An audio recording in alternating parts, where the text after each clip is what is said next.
In preparation for the training program you're about to take, we would encourage you to have a current copy of the coaching guideline document that is available in the video description link, or you can obtain a copy by visiting the Big Country Soccer Association website at www.bigcountrysa.com. Once you're at that site, go to the coaching resource page and you can obtain your copy there. The other document we would like you to have is the Coach Orientation Reflection Form. And again, this is found on the Big Country Soccer Association website on the forms page, or you can download a copy in the video description.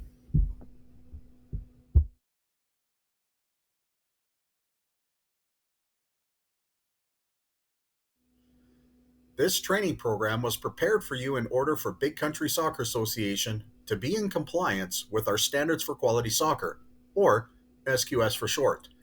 This is a certification process by Canada Soccer Association that requires all clubs and/or associations to meet a standard of excellence for providing a safe soccer program, ensuring safe and inclusive soccer development for a lifetime. As you follow along in this presentation, you will see this icon in the bottom of the slides with a page number. This icon will let you know what page of the coaching guideline document we are in so that you can follow along with the presentation and the guideline together. If you have everything you need, then let's get started.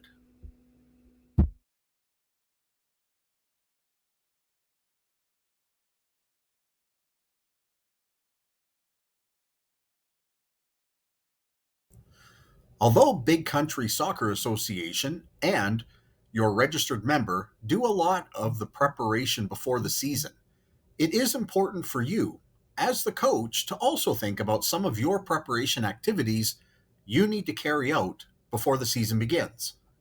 Let's take a moment out to review some of those basic points. You will be on your feet as a coach, so it's important to ensure that you have proper athletic footwear.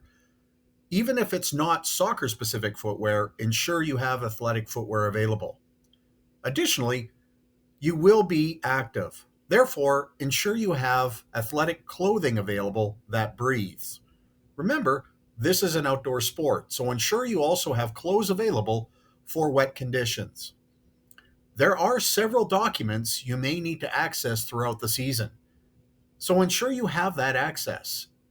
If you have a smartphone, I suggest to also bookmark the Big Country Soccer Association website and your community soccer club or association website as well. This will give you immediate access to any information you need throughout the season. If there are any updates on soccer requirements, those updates will be provided to you as required. If you have certain availability times, please contact your registered member and provide them. Keep in mind that often specific days are set aside for specific age groups. As a coach, it's really important to spend time preparing for the soccer season.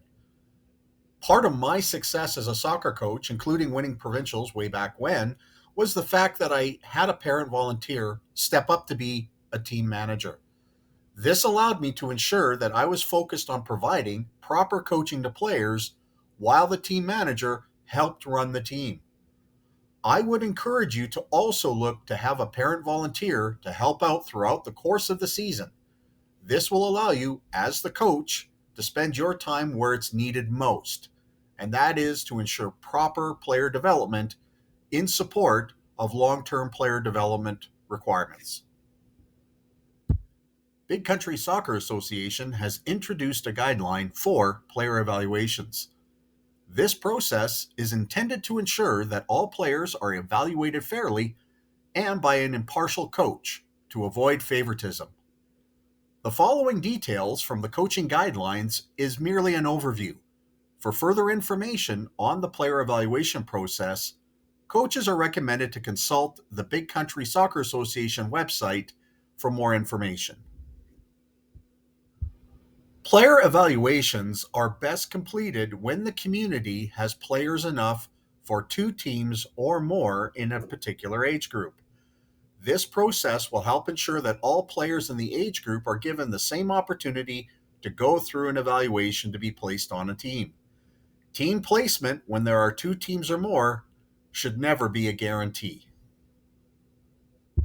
The Player Evaluation Guidelines helps community soccer programs organize and perform fair and consistent evaluations on their youth soccer players. Should a community program have their own evaluation process, their process must be assessed by Big Country Soccer Association to ensure it meets the intent of the Big Country Soccer Association guidelines and long-term player development requirements.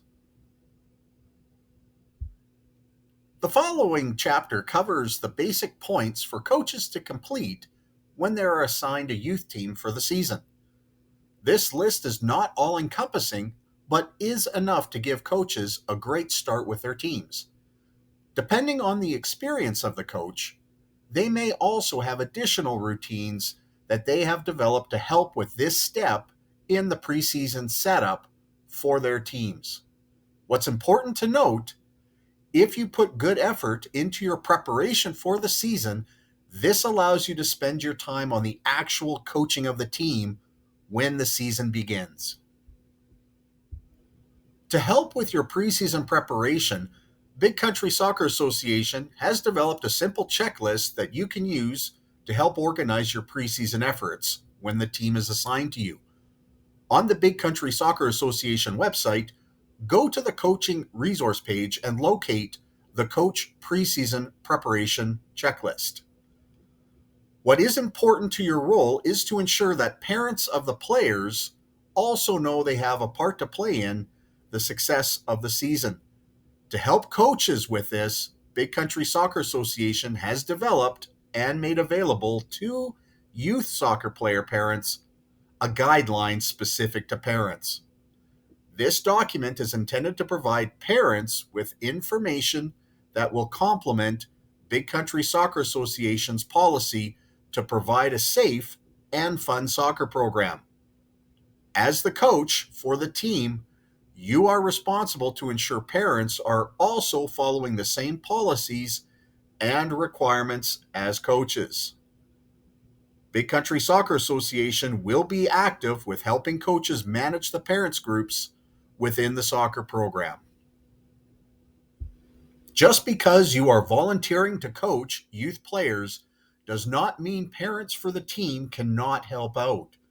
Some of the burdens associated with coaching can be shared with the parent groups, such as field setup and takedown, being a lines person to support the match official during games, provide ice during practices and games.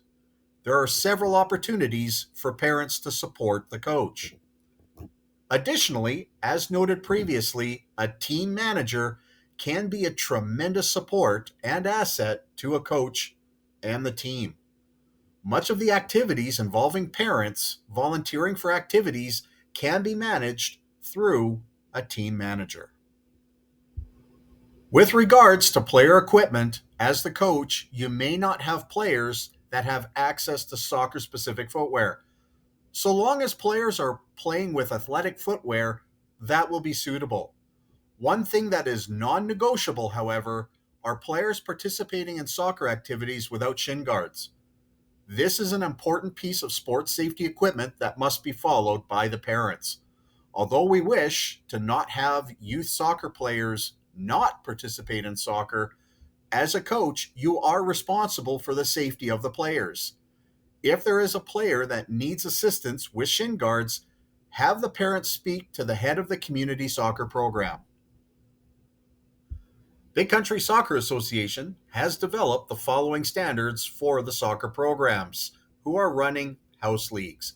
Remember, these teams are competing with each other and not through scheduled games by Big Country Soccer Association. With the younger soccer age groups, it's important to note there are no formal games. At these age groups, coaches are to focus more on general play or physical literacy. For coach-to-player ratio, one of the coaches can be a parent volunteer. This is to ensure that the team always has the support for the Rule of Two requirements which we will cover in later chapters, as well as ensure that the coach is able to help develop all players on the team with the help of a volunteer instead of trying to do it all alone. If you are coaching a mixed team, again, you have to ensure that there's an adult for each gender in order to support the rule of two requirements. Similar to the House League table, Big Country Soccer Association has also provided the following table for those teams that are registered to compete within Big Country Soccer Association's league structure for the age groups. Ideally, each team will have a coach and an assistant coach, both trained as coaches. However, it may not always be available for some teams. Therefore, so long as there is a trained and certified coach available and a parent to support the coach in the absence of an assistant coach, that will be fine. Like with the House League, if you have a team of mixed genders, you need to ensure that you have an adult for each gender to be available to support the rule of two requirements. Just as a quick recap, one of the constants that I have carried with the years that I have coached is the more I prepare for the season, the better the season will start. Again, it's really important that you as a coach want to give your players the best possible experience that you can. Part of that is your approach to the season in the manner in which you prepare. Please complete sections 7 through 9 on the Coach Orientation Reflection Form, as well as go to the Big Country Soccer Association website. Locate the parent page.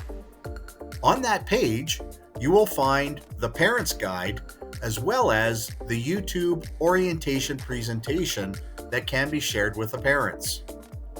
As well as go to the Big Country Soccer Association page for policies, locate the Friendly Fan Policy and the Rule of Two Policy.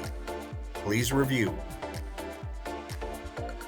Congratulations, Coach, on completing Part 4 of the coaching orientation on the coaching guidelines for Big Country Soccer Association. Again, if you have a smartphone, please locate the Big Country Soccer Association website and bookmark it for your smartphone. This will give you immediate access into resources that are made available to support your role as a coach. Now, move on to Part 5 of the coaching orientation.